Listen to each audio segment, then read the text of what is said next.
Good day, my name is Braden, and today I'm going to be showing you how to use the S922 device. So this device over here is pretty much just like the S900, but as you can see it's got a full rubber casing all around it to help it because it is shockproof. The other thing about it is it supports ADMS, which means that essentially you can go anywhere with this device and it will be able to pick up, as it uses GPS and a SIM card inside of it in order to get your data from wherever it goes. The other nice thing about this device is it has a built-in battery backup. So as you can see, not plugged in anyway. If I open this over here, you'll be able to just see a little bit of the inside of the device.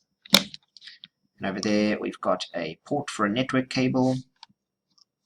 There we go, port for a network cable, the charging port, space for a USB or flash drive, and our reset button for the device.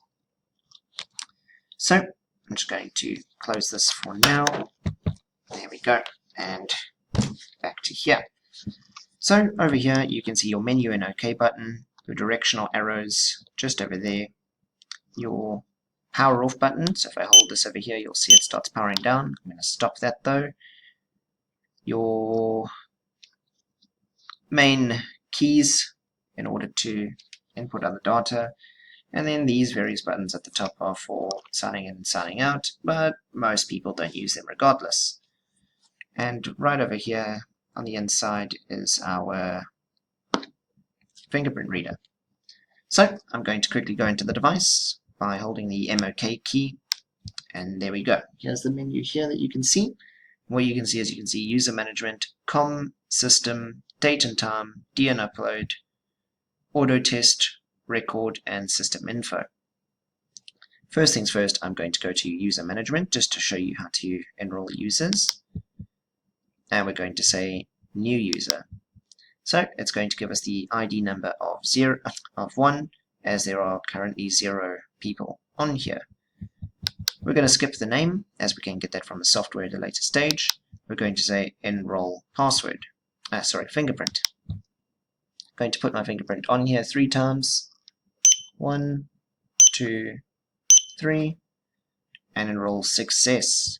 If I say OK, it's going to give us the opportunity to take another fingerprint down now, but we're not going to go with 2 fingerprints, we're just going to go for 1 for this. You can essentially put as many as you want, it's all up to you, but for this we're only going to use the single fingerprint. Then we're going to go down and we're going to enroll a password. Password I'm going to put is 1, so I'm going to put 1 over there, down arrow, and 1 again. Oh, sorry, that's 2.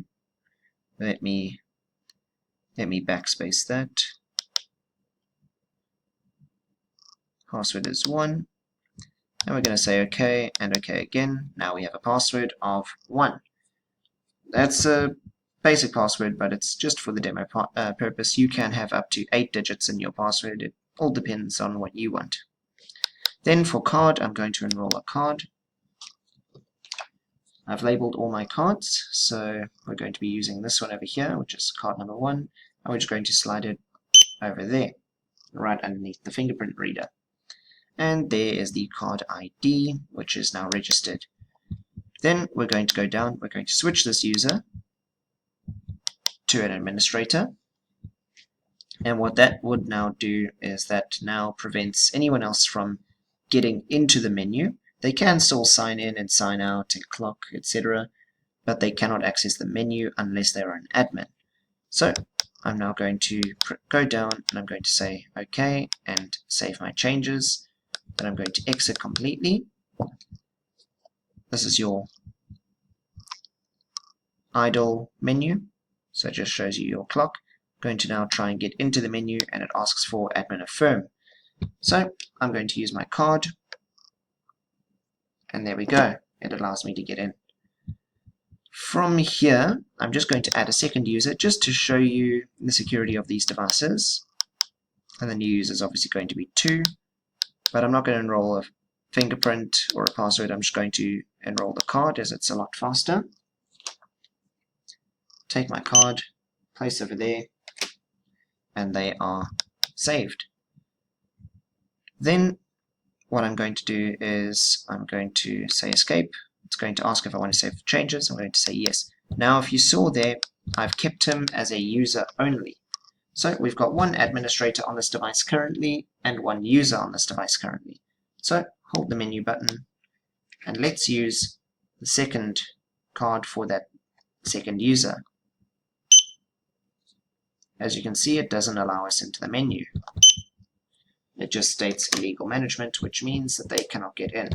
But if I take my admin card again, there we go, back in the menu.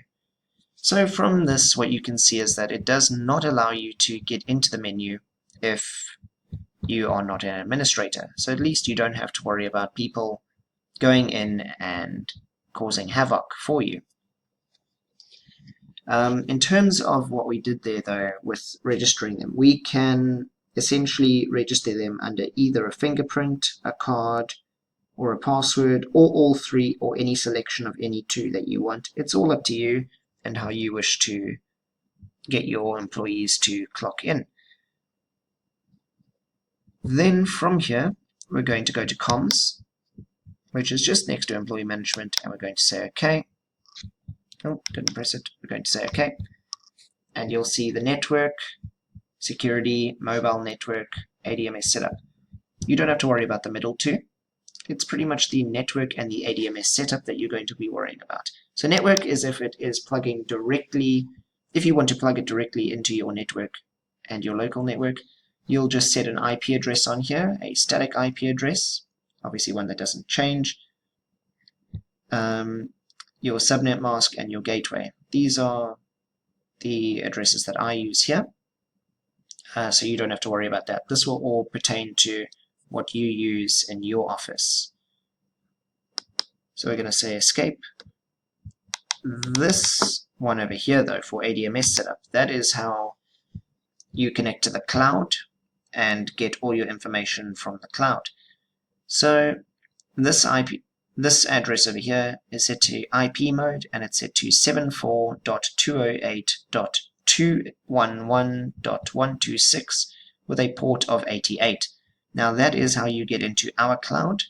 That is the cloud that you're meant to be in, and that essentially allows you to log into your cloud setup and to download all your users of the cloud, and also to go into the software and download your ADMS data. So no matter where they are, you can get your information through the download ADMS data option, as long as these options are in there. That is it for the comms. The next would be to show you your time and date settings, which are just over here. You just say OK, and you use your keypad to put in the correct format. It does use 24-hour format. It doesn't use AM/PM format. So you're going to essentially, if it is, for example, 4 o'clock in the afternoon, you'll change your time to, oh, there it is. You'll change your time to 16 as opposed to 04. So I'm just going to exit there, as it's already on the correct time. The next setting is the DN upload setting, and that is for downloading and uploading via flash drive. So as I told you before, there is a flash drive and USB port in the back of the device. Essentially, you would stick your USB and flash drive into that port over there, and then you'd be able to either upload or download the users